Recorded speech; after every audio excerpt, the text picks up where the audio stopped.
ផ្សារទំនើបជាច្រើននៅក្នុងទីក្រុងហូជីមីញប្រទេសវៀតណាមបានប្រើប្រាស់បច្ចេកវិទ្យា AI និងមនុស្សយន្តដើម្បីបម្រើភេសជ្ជៈប្រម៉ូទផលិតផលនិងនាំអតិថិជនទទួលបានបទពិសោធន៍ថ្មីនៅក្នុងការដើរទិញទំនិញទំនើបនេះបើតាមការចេញផ្សាយដោយសារព័ត៌មាន VN Express កាលពីថ្ងៃអាទិត្យផ្សារទំនើប Mena Gourmet Market ដែលមានទីតាំងនៅជិតអាកាសយានដ្ឋានតានសុនញ៉ាត់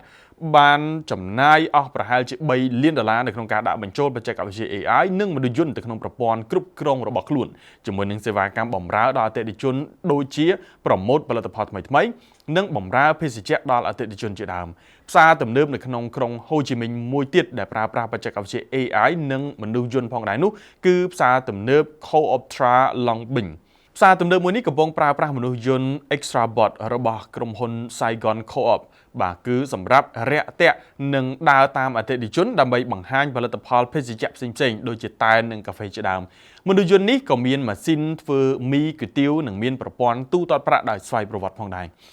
នាងឈីទ្រុកមីងជាអតិថិជននៅក្នុងផ្សារទំនើប Co-op Extra Long Binh បាននិយាយថានាងពិតជាមានអារម្មណ៍ប្លែកនៅក្នុងការសាកល្បងភេសជ្ជៈឬក៏ផលិតផលផ្អែមថ្មីៗដែលដាក់ដោយមនុស្សយន្តនាងបញ្ជាក់ថាមនុស្សយន្តនេះថែមទាំងចេះប្រមូលសម្រាមផងដែរក្រៅពីវៀតណាមនៅសហរដ្ឋអាមេរិកនិងជប៉ុនក៏កំពុងតែប្រើប្រាស់មនុស្សយន្តដែលប្រើបច្ចេកវិទ្យា AI នៅក្នុងផ្សារទំនើបមួយចំនួនផងដែរក្រុមហ៊ុន Walmart បានប្រើមនុស្សយន្តដើម្បីដើរមើលធ្នើដាក់អីវ៉ាន់ខណៈដែលផ្សារទំនើប Aeon នៅជប៉ុនកំពុងប្រើ AI នៅក្នុងការបញ្ជាទិញតាមអនឡាញ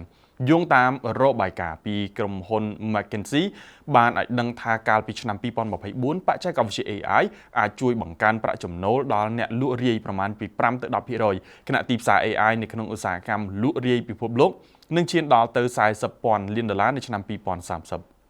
ចំណែកឯការសិក្សាដោយក្រុមហ៊ុន Harvard Business Review បង្ហាញថាអ្នកលក់រាយដែលប្រើប្រាស់ AI អាចរក្សាអតិថិជនរហូតដល់ទៅ30%ដោយសារសមត្ថភាពនៅក្នុងការកំណត់បទពិសោធន៍ទិញទំនិញផ្ទាល់ខ្លួនខណៈនៅឆ្នាំ2026ផ្សារទំនើបធំៗទូទាំងពិភពលោកជាង 75% នឹងប្រើប្រាស់បច្ចេកវិទ្យា AI ដើម្បីគ្រប់គ្រងខ្សែសង្វាក់ផ្គត់ផ្គង់